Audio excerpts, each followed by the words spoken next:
Welcome to Learn Commerce PU online classes.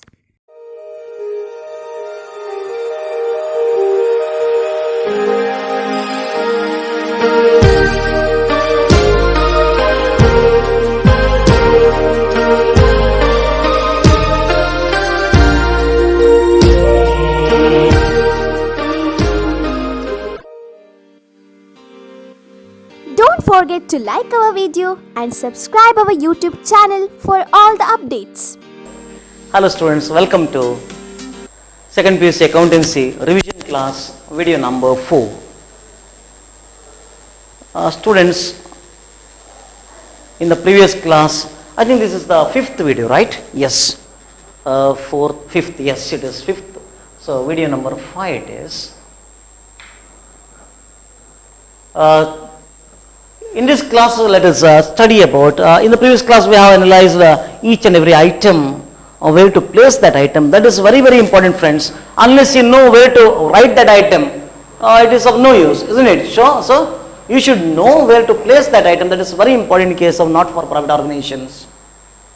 So the entire solution is based on how you have understood those items and whether you know where to place that items. That is very important. First thing is that you have to categorize them into capital and revenue items. That is whether the item goes to the income and expenditure account or it will go to balance sheet. That should be made clear first. Then you have to prepare, that is income and expenditure account, then balance sheet. Opening balance sheet very easy, nothing is there, but you should be very careful regarding some items may be there as outstanding, that is received in advance, payable, paid in advance, isn't it? All these things may be there. So you should be very careful regarding those things. Those items, if it is there, which belongs to that particular year, should be included in the balance sheet. Otherwise, your capital fund will become wrong. Opening capital fund, if it goes wrong, then on the liability side of closing balance sheet, again your capital fund opening balance remains wrong, closing also balance will be wrong, and ultimately you will get altogether a different answer and your balance sheet may not agree. Be careful friends. I'm sorry. Yes. Now let us move on to some, that is critical things. Most of the students, they come across these situations and they will understand it in a different way. Let us clarify those things. When you take up expenses, you may come across the words payable, outstanding, paid in advance, wasn't it? So in this case, you should be very careful. That is payable or outstanding means that relates to the current year only. Outstanding means pending to be payable. We have received the service of the employees, salary is not paid, salary outstanding. And mostly the outstanding word will be used for the expenses. Remember this. Sometimes they will give you outstanding rent, that is income. You just see whether that item appears in the income, that is receipts and payments account, on the receipt side or payment side. If it is receipt side, then it is income payable, income outstanding. Remember that much. If that item appears on the credit side, that is payment side of income and that is receipts and payments account, then make sure that the expenses outstanding, expenses payable, expenses paid in advance, like that. So make sure by seeing the receipts and payments account which side that item appears. Immediately you will come to know if it appears on the receipt side, income, if it appears on the payment side, expenditure. Clear now? Because rent may either be an income or an expense.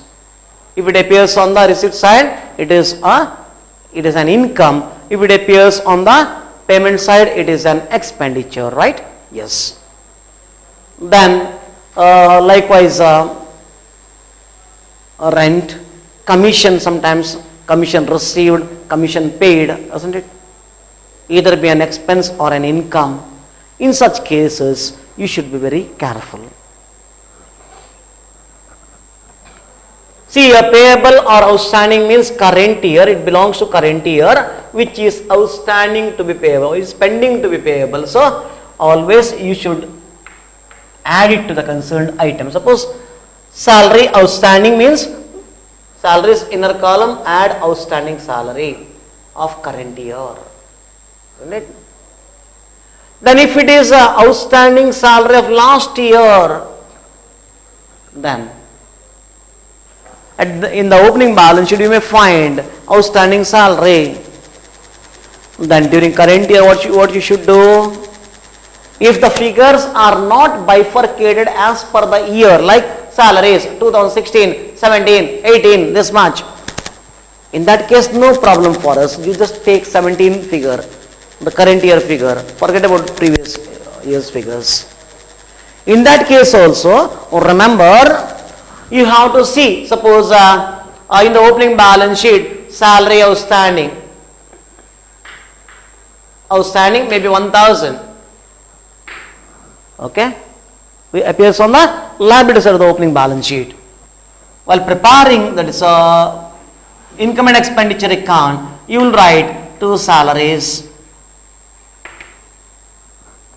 If it is not bifurcated year wise, then what will you do? You will enter here maybe 10,000 salaries amount given, 10,000 salary amount given, right? Then outstanding salary of last year, which is included in this, you will deduct it because it is not belonging to current year. Correct? If salary amount is given separately, like 16, 17, 18, current year's receipts and payments account I am speaking, current year's receipts and payments account I am speaking here. Salary is given bifurcated properly here. In the opening balance sheet, salary outstanding 1000. Correct? Current year receipts and payments account 16, maybe 800 rupees. And current year 10,000. Then maybe next year's maybe 1000. Be careful, friends. Here, outstanding salary of last year was 1000. Out of which you have received only 800 rupees related to 2016. That means still there is a pending of rupees 200 rupees of last year's salary. Out of pending salary of last year, 200 is still receivable. So this amount of rupees 200, you should show it in the closing balance sheet on the liability side, because it is not received yet. It is not included in this because it is specifically given. 2016 salary received is 800. Actually, how much was pending? 1000 rupees. Correct. Now you have received 800 means 200 pending should be shown in the closing balance sheet on the liability side. Then you have to tackle, that is 10,000 rupees. No need of adding or deducting this 200 rupees there. Clear now? So this is another case. Where the old amount is not received fully, still pending. So you have to refer this. What do you mean by this? 2018 1000. Next year salary paid in advance, expenses paid in advance, or salaries paid in advance. Where this will appear? It will appear expenses paid in advance, which was not pending actually. We paid in advance on our own. So it is an asset. Should be shown as an asset in the closing balance sheet. Remember, it is not belonging to current year, it belongs to next year, but we paid it in advance. So enter it on the asset side of the balance sheet, closing balance sheet. That is what you have to do here. Moving on to next one. Paid in advance. Paid in advance means if expenses are paid in advance, it is an asset. It is an asset, right? So in the closing balance sheet, you have to show it on the asset side of the balance sheet. If you move on to the income side, anything receivable, we call it as accrued item or accrued rent. Rent due but not received, that is the meaning. We call it as outstanding rent in case of expense. In case of income, we call it as accrued rent. So this is an asset, friends. This is an asset.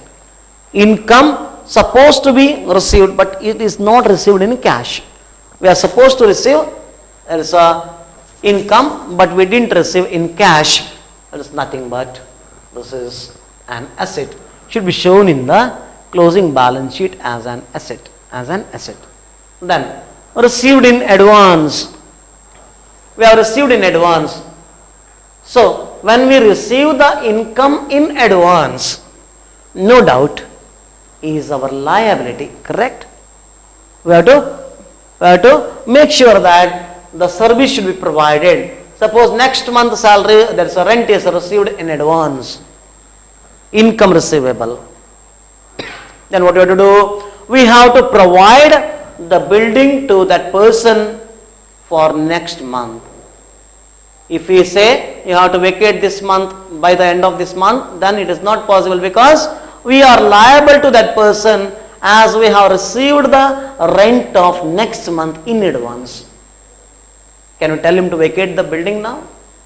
We have to wait for the closure of the next month, because next month income is received in advance already. Already we have received the income of next month, right?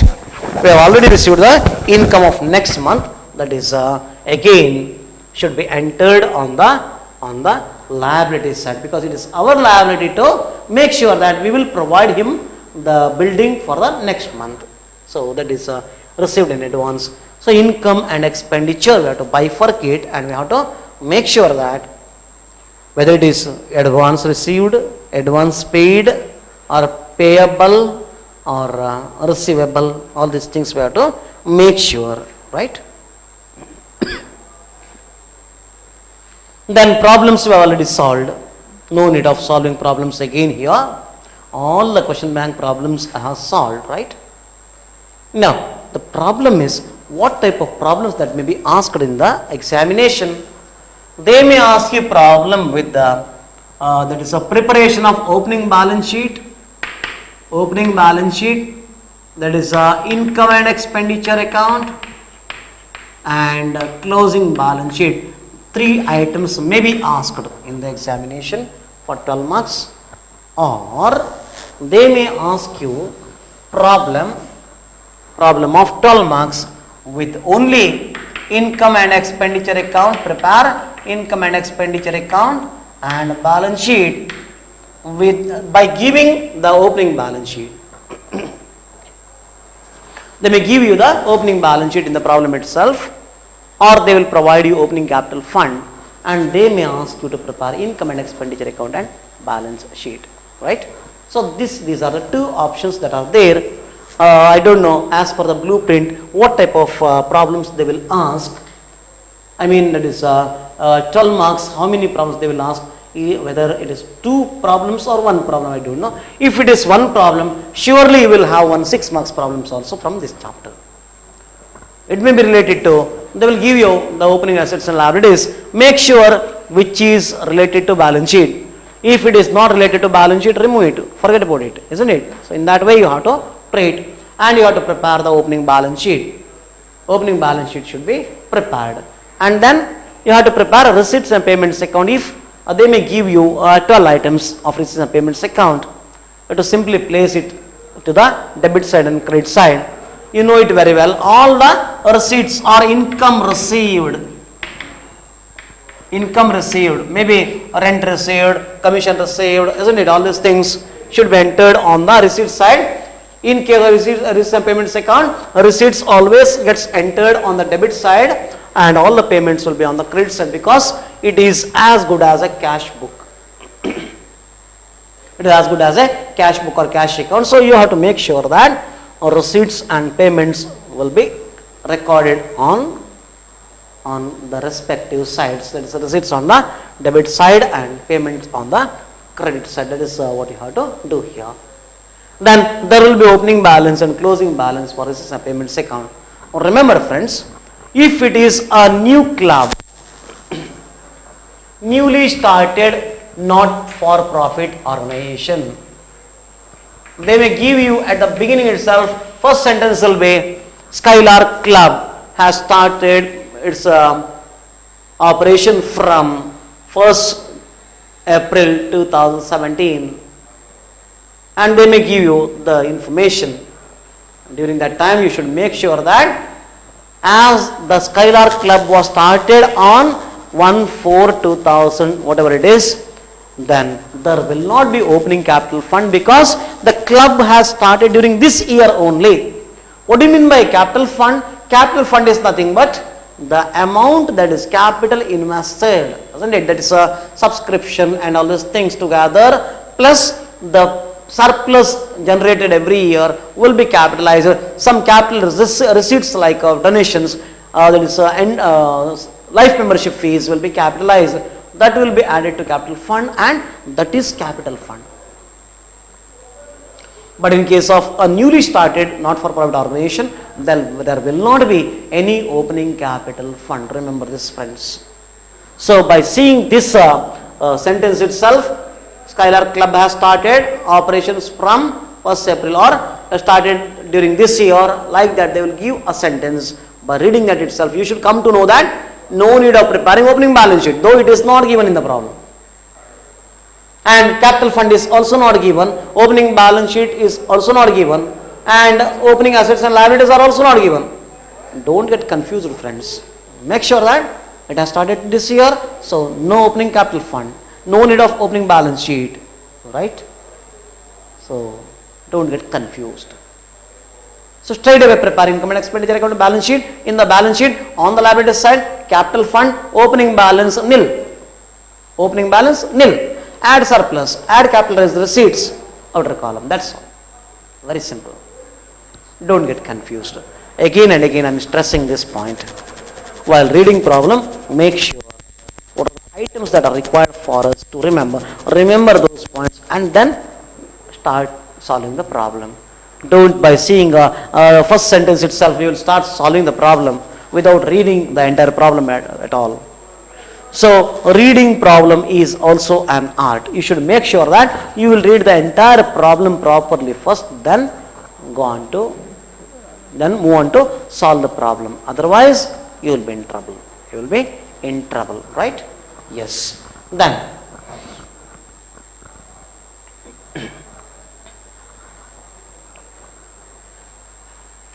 opening balance sheet, they may ask you to prepare opening balance sheet or receipts and payments account. I already told you. Then it may be asked for 6 marks. Then 1 or 2 marks, there's theory questions will be asked from this chapter. Now let us analyze some items, whether they can be bifurcated into capital or revenue. So let us, I'll write some items. Randomly I will write without referring any books or anything. Simply I will write whatever items that can be, that is known, maybe known. So let us analyze it. Okay. Yes. First one is whitewashing an old building.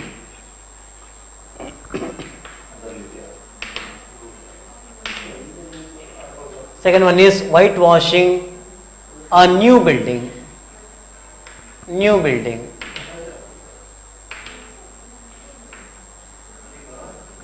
Or whitewashing a building.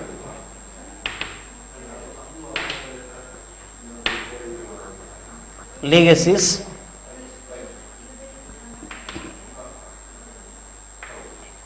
Sale of old sports materials.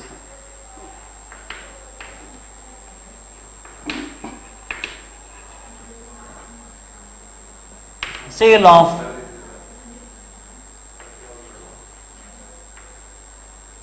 old sports equipments. sports equipments.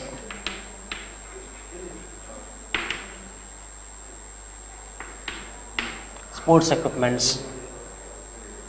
Then upkeep of ground.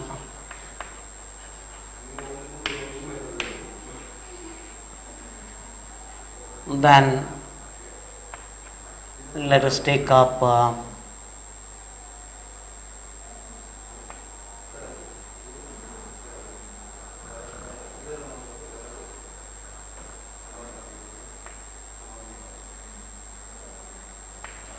sale of old furniture. Sale of old furniture. Honorarium.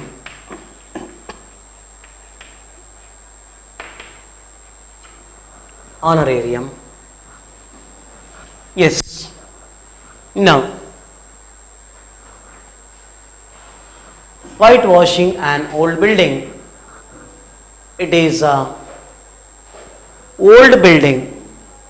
Old building means every year we may have to whitewash, isn't it? The building remains new only once in its lifetime. Whitewashing a building as a new building is only once in its lifetime. After that, any number of times you whitewash, it is whitewashing an old building only. Remember, whitewashing whitewashing a new building becomes only once in the lifetime of the building. If it is new building, then it is a capital. Remember, whitewashing a new building is a capital expenditure.